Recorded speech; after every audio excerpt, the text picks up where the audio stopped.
Good afternoon, everyone, and welcome to another edition of the Southwest Herts local history TV show. My name's Chris Ogle, and once again, I've got David with me. Come and say hello, David. Good afternoon, Chris. Good afternoon, everybody. It's good to be back here, and thank you for continuing to follow local history. Sorry, David, I had to dash off there because I had the right. show playing in the background there, which was to say I've been unorganised today would be an understatement. So, welcome. It's normally me that has the problems. Yeah, it's one of those things. Anyway, today we're talking about entertainment. We're continuing on with the theme from last week, or last time we were on, which was about the cinemas in Watford. And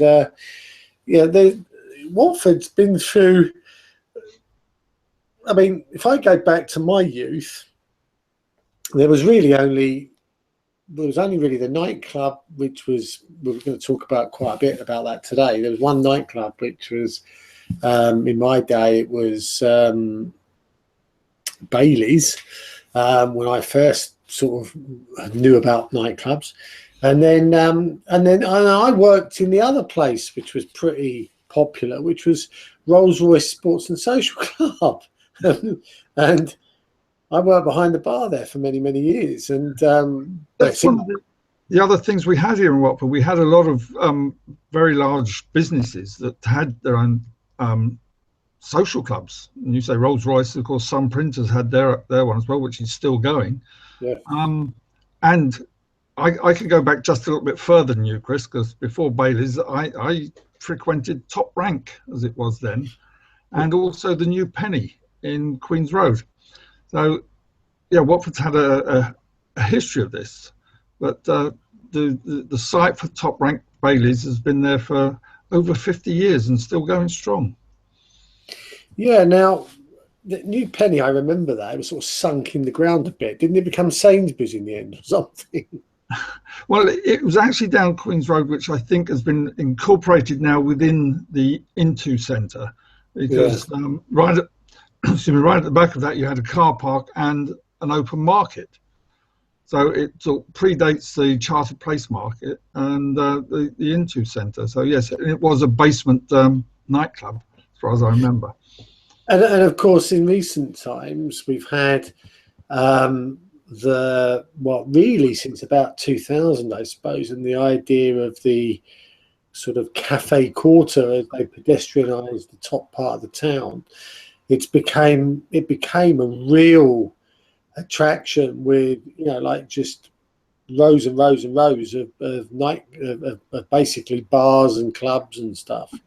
Yeah, we have several that have opened and closed through the years, and they change names, they change ownership. But the top of the town has sort of gathered this.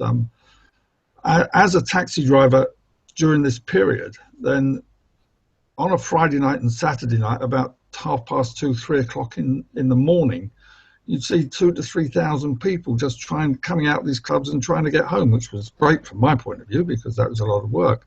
But it showed how well they actually pulled people in. I believe from the point of view of Bailey's, they used to pull people in all over from the southeast of England. They had some good live acts up there, which was great. Yeah, I mean, when I was going down there, and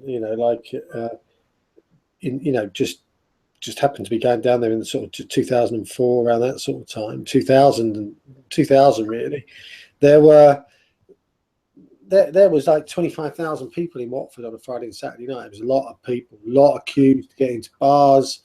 They were the good times. The drinks were they weren't ridiculously more reasonable than they are now. I mean, a lot of youngsters now take drinks before they actually get to nightclubs, because nightclubs start to become more expensive once they've got away from the 2-for-1 starters of the evening.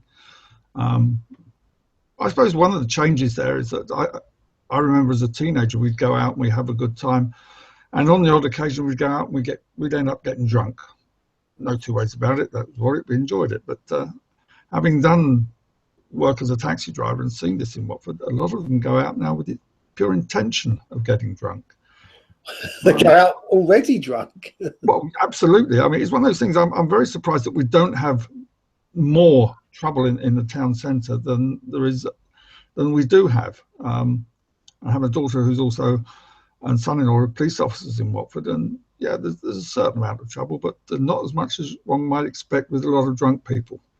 Well, well, come on, maybe we'll get a chance to come on to that. But the whole idea of the nightclub scene, when I was going down there in 2000, of course, there was no ID required to get into any place. If you knew the bouncer fairly well, you just you could get in. You didn't even have to queue. But nowadays there isn't any queues, but they're also everyone's ID checked, and that, as I understand it, has made a massive difference, not only to the amount of people that are going out, but to the amount of trouble that you get in these clubs. Because Watford used to be known as a war zone on a Friday and Saturday night, you know, down the town. But, you know, I've walked back from Wetherspoons or something at 1 a.m. on a Friday night, Saturday night, and there's not much going on. I think things have changed in there. I mean, yeah, if I go back to the Top Rank, the first time I went there, I was refused entry because I didn't have a tie. That today would be quite a silly thing to happen at any nightclub. But yes, the ID. But again, going back to the taxi driving experience, a young girl showed me a passport, said, "Do I look like this picture?" And I said, "Well, not really." She said, "Well, it's my sister's passport and she's older than me and I'm using that for ID." And she still managed to get into the clubs.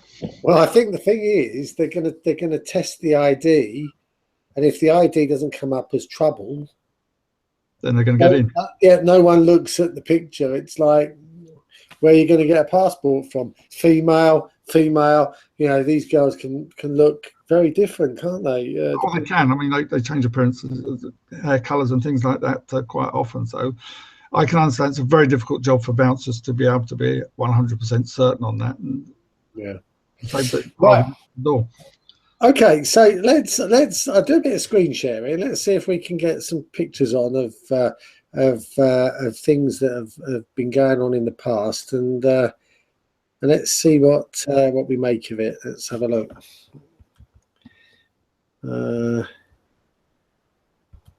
Here we go. Can you see that picture? Yeah, I've got that one up by the pond. So that's the old Top Rank cake supermarket underneath. Yeah, what's that supermarket underneath? Caters. Caters. Yes, Caters. Later to become Presto, I think, at one stage. Certainly, I know we used to do our weekly shop there at one stage. But if you look just a couple of doors to the left, there is a shop there. Actually, by the look of it, it's called Bailey's.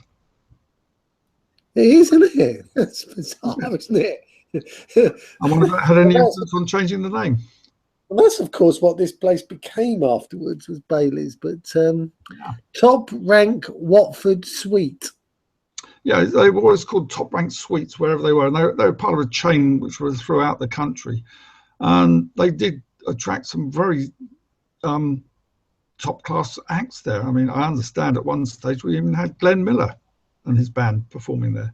It was more sort of like, although this opened in 1965, there was still a lot of big band music going on there. And these more music hall type things or dance hall things? Yeah, it was more dance band and catering to the pop era. We're talking live acts there, which really attracted people during the Top Rank years. And as the venue changed through its history, the entertainment has changed. It's what the youngsters are looking at today is something different to what possibly we were looking at when we were their age. I mean, it's interesting to note there, isn't it, that health and safety wise, we've got some barriers around the pond. Absolutely, yeah. Didn't want people falling. But the other thing you'll notice as well, in the bottom left-hand corner, there is a car there because you used to be able to drive either side of the pond. Yeah, absolutely. So this was all changed. But what, late 60s was it? late 60s, early 70s, I think, possibly even later, where they decided to completely pedestrianize it. It's got to be a little late in that, because I can remember an episode of The Professionals with Bodie and Doyle sitting in their car outside the Top Rank. So and of course, that building in the left-hand side with the sort of those sort of archy type windows, that building's still there, isn't it? Yeah, that's still there. I don't think the one with Bailey's shop is still there. I think that's changed. I mean, the whole outside of the corner building. When you consider that prior to Top Rank, of course, this used to be the Odeon Cinema, a very much Art Deco type building at the time, with a big dome on the top of it. So, again, part of the ever-changing face of Watford. Yeah, I see you can't turn left there though, Dave. That car's got to go straight on there. Well, you'd go straight down the High Street, and you'd go going towards Market Street in that way. So again, it was you could come down from Albert Road, which is obviously the junction there, and again turn left or right, I think, from that point of view. But you couldn't turn right up Albert Road. Isn't there bollards in the road though, in front of that Top Rank there? There's, if you look in the far right, I can see something there, and it looks like bollards, but I'm not sure whether perhaps that's why he's saying you can't turn right there, because if you look again, cars on the other side of the pond are facing in the same direction. Yeah, so perhaps that was just one way off the town hall roundabout. Interesting stuff. Yeah. Okay, so Top Rank, you used to go there. I never made it there because I was too young, but well, thank you for that, Chris. Don't worry. I know there's not that many years between us, but now after this, and I do remember it, after this it became Bailey's. Now we don't have a picture of Bailey's, only the one that we've got on the screen here with the shop there. But Bailey's I do remember, because we used to have a football team at Rolls-Royce, and very often on a Friday night or whatever, if it bar shut at like 11:30, they'd all get in taxis and head off down to Bailey's. Yeah, I remember. But I do remember you had to have a jacket, you had to have a shirt tie, you had to have a pair of shoes. You weren't allowed in with training shoes or plimsoll type things. It had to be a proper pair of shoes. No jeans. No jeans. Had to be a proper pair of slacks or trousers. It was comfortable leisure wear, basically, but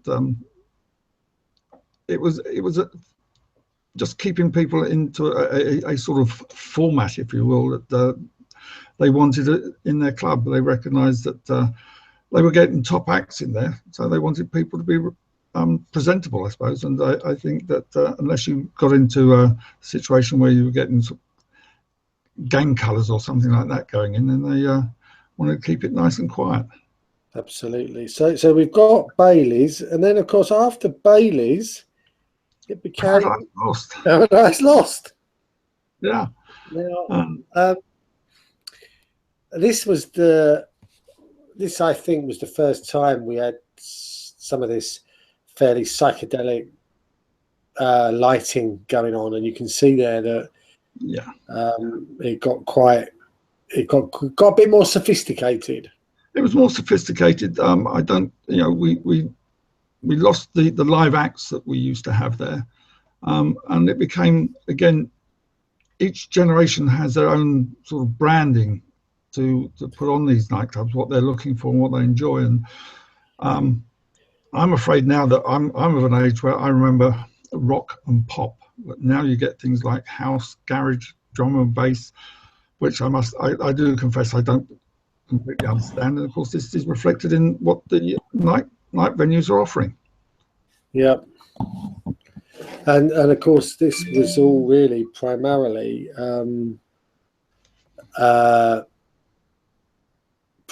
just disco-based stuff. Yes, there would have been a DJ there. We're probably talking sort of 1830 type experiences for the youngsters. Yeah.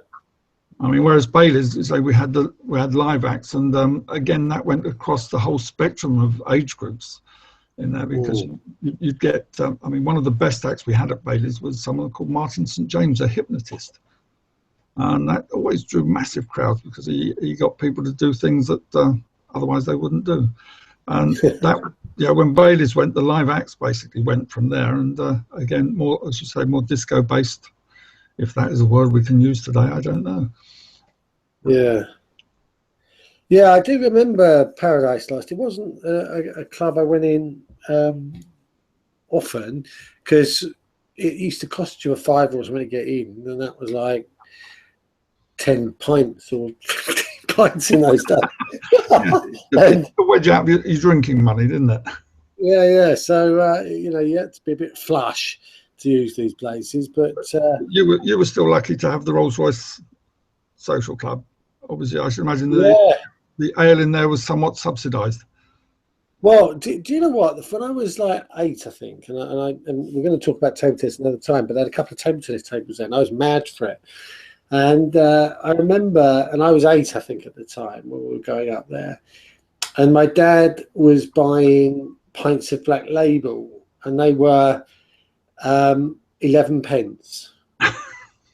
And I used to be given, I don't know what it was, something like 20p for the night or 15p, and a Coke was like 2.5 pence, and a bag of crisps was a penny, and I used to just be able to survive. I used to disappear with the 15 pence, and they never used to see me till the end of the night. I'll tell the kids today that they won't believe you, Chris. Exactly. I feel very old suddenly. Anyhow, so we had Paradise Lost, which was great, and I think it was really good. And then, of course, this was the next one, which was Kudos, wasn't it? Yeah, it's Kudos next. And again, it's and I do remember this quite well because this must have been what, in the 90s, I guess. I guess it must have been somewhere around that because we're going now that's about 25 years on from the top rank, and I should imagine then it's got to be around the 90s. Yeah, again, it was that when I was taxi driving in the area. I'm going 92 to 2000, somewhere around that kind of era. I think so, because the next club that followed that was Destiny, and that was there until 2008. So we're thinking that was there for about 8 years. So yes, yeah. So 95 to 2000 for Kudos, I should think, rough. Yeah, and I do remember going in here when it was this, and I do remember that layout, funnily enough, with the steps and stuff. I do remember it. It's still not that different from the layout to Bailey's, which you had the balcony there, where you used to go and get your chicken in a basket. So you had the stairs going up, and you had the dance floor downstairs there. And we had a big stage. When it changed to Destiny, I think that's when they brought in all these different rooms. Yeah, different rooms with different types of music, wasn't it? Yeah, and you could hire out rooms, breakout rooms and stuff like that. So I think this was probably like with the Top of the Pops thing, where you had the people on the stairs, and this whole thing was sort of, I think, was probably like the old Top of the Pops days type stuff. And then I think from 2000, when we move on, 2000 Destiny, that was almost when you started to have the raves and the rise of the DJ as some kind of superhero. Yeah, again, something that I still can't comprehend. I'm too old to understand that DJs have some sort of notoriety in that respect. I see posters for various gigs and raves over the place. Whoa, we have 8 DJs. And I thought, well, why do you need 8? It's very hard work, David.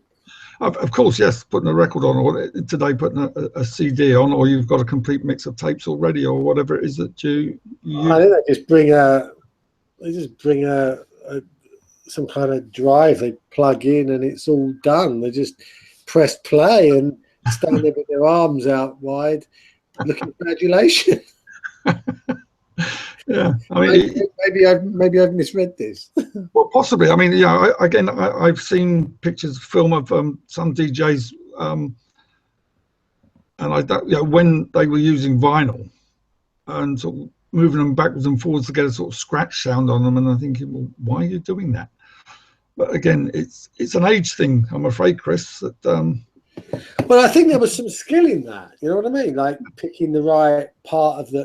They used to line it up so that they could phase in one track and phase out the other, and almost like what they were doing were blending the tracks together at the right speed, at the right thing, so that one song became blurred into the next. And there's an element of skill in that.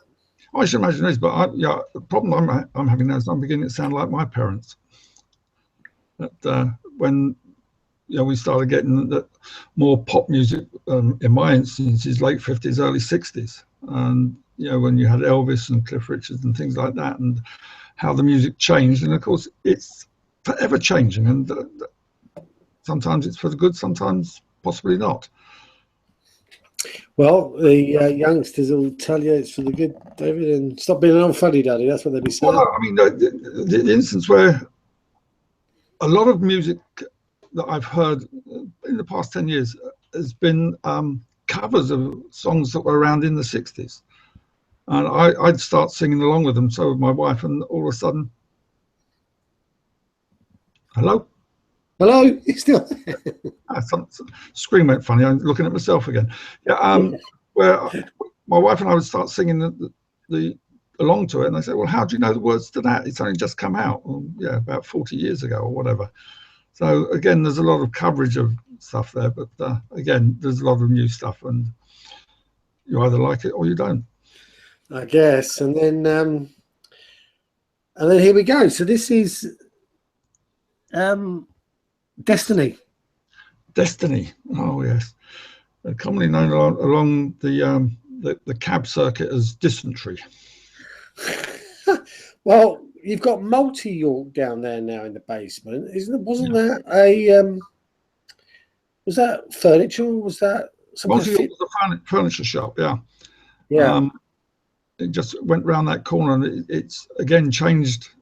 Along with the nightclubs, it's changed its face, because so in the first picture we saw the top rank, that was when that was Cater's supermarket.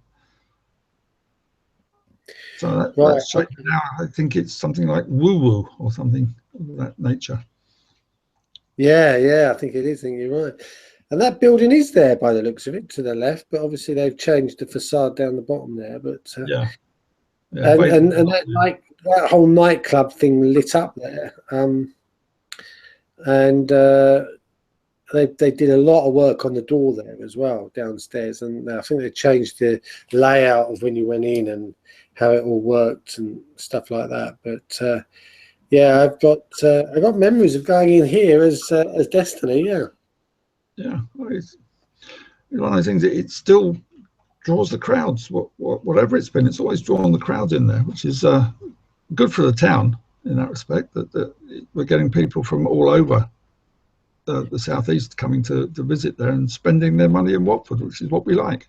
Yeah, in the day when this was open, it was packed on a Friday and Saturday night. There were thousands and thousands of people coming to Watford on a Friday and Saturday night. We're talking tens of thousands, and really. And this place was packed, and they were letting people in as they came out. You know what I mean? Yeah.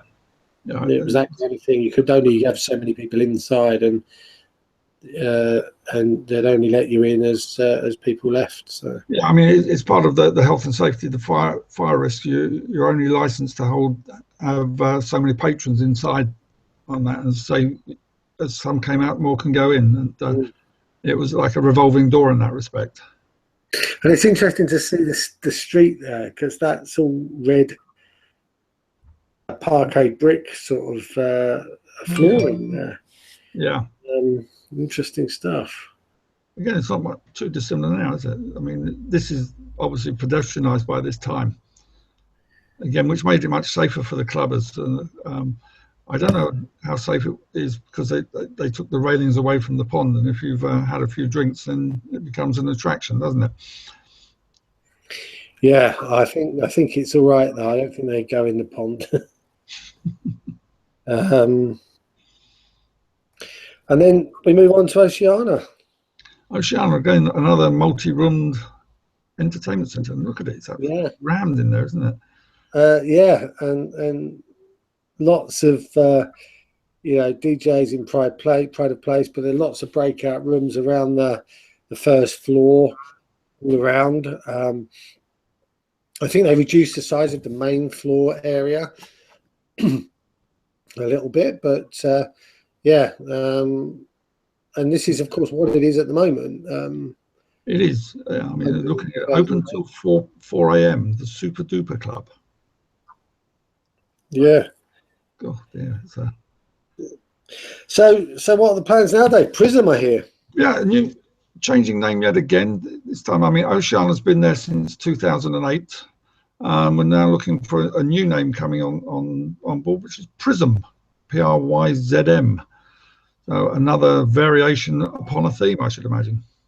I did a little bit of a search. Some of the Oceanas have already converted. It's MG Entertainment, I think, who own Oceana, and they've already changed one or two venues over to Prism already, or it's being changed at this moment in time. So, do you think this is a marketing ploy to keep changing the name to give it a facelift, a new venue, to suddenly say, "Oh, have you tried Prism?" Yeah, I mean, I think there's a bit of that. I think, like you said, people of like when they start 17, 18 going to these things, and then they become 26. It's like it's time. The next generation, they're looking for something different to the one that. So I think 7 or 8 years, 7 years probably, 7 or 8 years, things going sevens. It's about length of time these things can stay. And they have to keep generations liking the different things, so they're adapting their offerings to the youngsters again, as you say. Start up there if you're 18, and that's been there for 8 years. You're now 26, and it's a different thing. Possibly by that time, some people are married and got children, so it's not so much easy to go out. I mean, and also the 18-year-olds don't want what the 20, what the others wanted 8 years before. The world's moved on. It has moved on, and you become rather old hat at 26 that hey, you don't know what we're into and what have you there. I mean, from our point of view, I mean, we still have live music in Watford, which is great because we have the Horns, which is fantastic, with their tribute bands that they have there, and that place is always packed, and that's not too far away from there. But live music seems to be dying a death from that point of view. And Watford's quite lucky. We've got the flag, we've got the Horns. The LP Cafe seems to be with its with the vinyl records, seems to have a musical following there. So I don't think it's all doom and gloom. I think Watford does better than some. Yeah. In terms of keeping live music going, and of course you've got now Twisted Monkey. They have live music on down there. And I don't know about some of the others, because I mean, back in the day. Can you explain to me possibly, was it dial-up? Is this the thing where David Mills was at the open mic thing? Yeah. Well, that's running in coffee shops as well. And then you've got, I don't know what's happened. Back in the day, you had area. That wasn't live music, but what's in its place now? Oh, good grief. I don't know. It was Cameo at one stage. Again, it keeps changing its names. As I say, there's lots of other ones we've had within the town during all this time that we've had the various changes at Top Rank and what have you. But, Vogue, Bed Area, Revolution, Rehab, Key Passa, Cameo, Modelo, all ones that have been and gone. Again, it could well be for the simple fact that it's the age thing that they changed exactly what they're doing. All of them are offering themselves as venues for private functions as well, which is good. So I mean, our area was an interestingly different sort of place, and there were the two nightclubs really in the town, but you then had Chicago Rock Cafe, you had all sorts of other places. There was a whole raft of them, and I remember that, you know, Watford, you had probably, I don't know, 10, well, probably not as many as that, but at least 8 bars that were open until 1 a.m. on a Friday and Saturday night. Yeah. And yeah, we still have these, and we have the theme bars and what have you. I mean, another thing that's changed, of course, is Yates's, which was just virtually next door to Oceana. Yeah. And that's now been rebranded as something else. But of course, we also have the comedy club, Jongleurs. I don't know if it's still Jongleurs again, but but a lot of things, as you say, up in that top end of the town, the entertainment quarter that is there. And I suppose from that point of view, Watford, we're very lucky to have the choice of entertainment. Yeah, I mean, going back to the days of Bailey's, it was one club that was just holding the fort. There were pubs, but there were no other places where you could sort of go and hang it in the way that you can now. So. Yeah, New Penny was there at the beginning of Bailey's, but that soon sort of fell in. Although I'd been to a few gigs and what have you at the Coliseum, just across the road, Town Hall. They've had a few things there. I mean, I actually saw the Drifters there on their 50th anniversary tour, and I think there might be sort of cousin once removed from the original Drifters in the group, but they're still there as the Drifters, and it's another live music venue and used also for the BBC Radio 2's Friday night is music night on the odd occasion. So again, we forgot about that, but the Coliseum is a good venue, and they have a lot of. It's almost like if you're doing a London tour, you might as well sling in Watford because it's only up the road. But you can see a lot of acts in Watford where you'd pay double the amount to see that act in London, but they've come out to Watford to a little bit of the provinces just because it's not difficult to do. No, that's good.